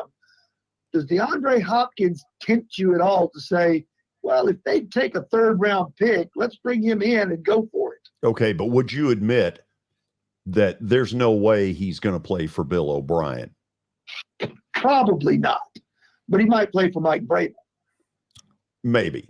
You got to be confident, though, because you can't have a Julio Jones situation. I looked at the draft picks, and the Titans are already down a 4th-round pick this draft. And so you can't give up a 3rd and Hopkins bust, because then that is not a good look, especially for the new general manager, whoever comes in. This is a question from me. And why do the Titans, Nashville, Tennessee, feel as if they are the graveyard for receivers? I mean, we've seen this for other players, but because they have veteran receivers, that's where they go to die. I mean, I don't understand it. Goes all the way back to Carl Pickens when he came here from the Bengals. And then it went through Randy Moss, Eric Moles, Andre Johnson, Julio Jones, and Robert Woods. It's a long. Wait a minute, you forgot our Pittsburgh man. What they are. You forgot our Pittsburgh free agent, Yancey. Oh, Yancey Bigby. Oh, Yancey was a lot more effective on the dance floor than he was. Wow. Oh, I mean, look. This is an organization that has gotten little or nothing done over the time they've been here in trying to evaluate wide receivers. That's why they need to hire Watson. Yeah, I think so. At head coach or wide receiver? Well, no, I mean as a consultant. No. Bring him in there and say, who can receive? He might make the roster. Watson, but you wouldn't give this up, would you? Oh, heavens no. Heavens no. No, I'm much better at telling them what they do wrong than going in and fixing it. I'm much better at that. George, last comment here. It comes from Vols Time on YouTube. Vols Time? Yep. Even though we're talking Titans. So he says, Taylor Lewan looks like he doesn't see himself coming back. So that's just a comment. But Terry Watson, I asked you, I know you hit on this earlier, Watson. How important is he on this team right now? I mean, he didn't play this year. What sort of value, if you're the Titans, do you place on Taylor Lewan? Well, I mean, I think they obviously need help on the offensive line, but, I guess the question is how healthy is Taylor Lewan? And, does he want to continue to play? And, how desperate are the Titans? I think they probably move on from him simply for the fact of his injury history. I don't understand why, that this whole situation, why you could bank on Taylor Lewan unless you know he's healthy, and they can't possibly know that until, he's evaluated. But my guess is they move on from him and try to get younger and healthier at the position. Watson? I've kind of already commented on I think he's just a big question mark. And if the answer to the question is keep him, then you've got to go get I used the Ryan Tannehill deal with Marcus Mariota. You got to go get a really good player as a free agent or in the draft to be ready to play if he doesn't come through. If he comes through, it'd be a major plus because you've probably already drafted a left tackle and you can let him be your 3rd guy or move him to right tackle and let the guy that's there now be the 3rd guy. So I'm not as much on just get rid of him, but if you do keep him, you cannot say that it's a Burks deal. You can't say he's the guy. You've got to have one with him there that can be the guy if you keep him around. Terry, thank you for all the good work today. Appreciate your coming on with us. No problem. Thanks for having me. That's Terry McCormick from Main Street Media joining us on the show. Watson, guess what's coming? Another one of your picks, I'd say. Oh, it's time to start winning. Another dud. Book it. Excuse me? Are you hearing this, Watson? What are we at in the streak right now? Is it four in a row? Billy just said, and I quote, another dud. You like your duds, George. Yeah, that's For studs really and cute. duds, so. That's really cute. We'll come back. A new era is starting. We're going to win tonight, I think. Stay tuned.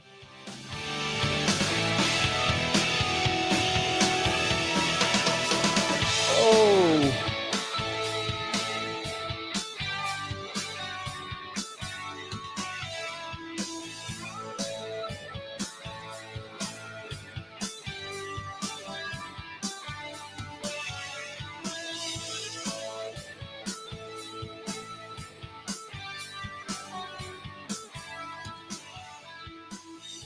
Hey, thank you for meeting with me today. The insurance company has made an offer. Already? Wow. They've offered you the entire policy. Thank you, Blair. You're so welcome.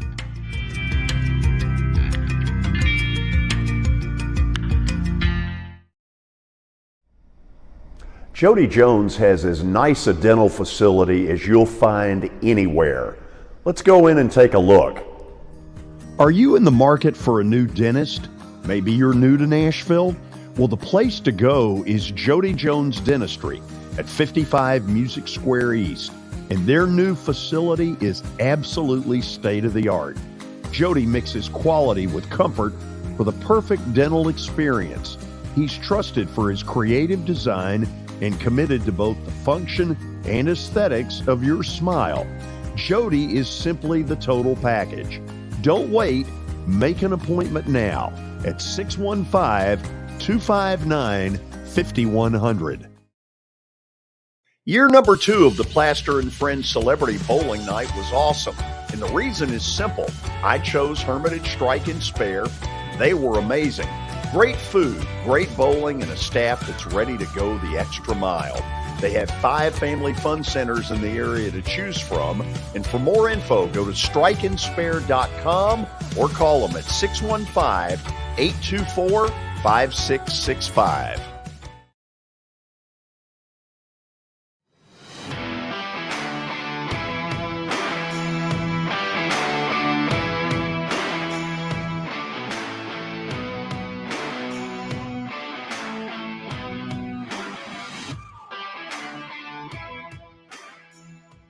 Welcome back into the George Plaster Show. Final segment on this Wednesday afternoon. I'm used to saying evening. We got a little afternoon, late afternoon here for Plaster's Bet of the Day. It is brought to you by Bart Durham Injury Law. They are lawyers that you can trust. Give them a call at 615-242-9000. That's 615-242-9000, or log on to bartdurham.com. Of course, we've already talked about what happened last night with George and his bet of the day. LSU lost. Yeah. So 98 and 100. You got 100 losses now, George. Yeah, that's wonderful. I think what is most disturbing, Michael, and I think you need to realize this, you see Watson as a big positive. But I'm telling you, Watson, you give me a 3-game losing streak and he is out the door. Well, let's get one thing. I think it's a 4-game losing streak. Well, it may be, but the point is, Watson will give you all that positivity. But I'm telling you, the minute this thing goes off the rails just a little, he is nowhere to be found. Well, what do you want him to say? That everything's going to be okay? I've got confidence in you. You need some accountability. I know. You need somebody to tell you to straighten up. It's like one of his old quarterbacks back in the day. You know, he may joke about some of the mistakes, but you know, deep down, he knows you have it in you. Yeah. Well, you know what? Any of you trying to do this with 198 picks, I bet there's not a one of you could get 98 of them right. Oh, yeah. You really think so? So this is not easy. You expect confidence from us to you, but you don't have confidence in us? No, not really. Yours was nothing but a cheap shot. Listen, if we had low expectations, we'd be patting you on the back. But the self-proclaimed, better. Yeah. I expect more than 98 and 100. Watson, where are you in this? Waiting to see your pick, babe. Are See you? what you got. Watson's ready. Well, let me show you. We're going. That's a nice split screen we got. Yeah, you there. like that? Yeah, it was really good. George, my apologies. No, that's okay. I don't have the graphic though. Oh, 2/3 of me looks better than the full deal. Watson, we're going with UConn -2.5 tonight at Marquette. Is that the women? No, it is not. Hey, UConn men is right up there with the women now this year. What are they? Second or third in the country? Yeah, top 5 team. Only a 2.5-point favorite. I know it's on the road. At Marquette. I know it's on the road. Yeah. I like that. I like the pick. Well, good. Good. That's wonderful. Watson, how do you feel? You know me, George. Don't ask me to help you with it. I just get on you when you don't get it right. That's right. My job is in a different role. So, well, there's no question, but this TCU thing that you stuck me in, God, it kind of stuck us. Yeah. You kind of hung me out to dry with that one, but that's okay. I've been there and done that before. Billy, what's your name? Michael. Do you buy UConn? I buy him at -2.5, but I don't love betting on the road, just in college hoops. I think it's one thing in the NBA, but in college hoops, it scares me a little bit. Well, let's check all of this out tomorrow. Great show today, guys. Appreciate it as always. Watson, you behave. Will do. Michael, not a bad first day. Appreciate that. Were you comfortable? Yeah, I was comfortable. Good. Excellent. You want to replace Billy? No, Billy's job's way harder than mine. I say we get him out of here. I don't like his attitude. I love it. Took some cheap shots at me. Keep it up, Billy. I bet he doesn't do it tomorrow. See you then.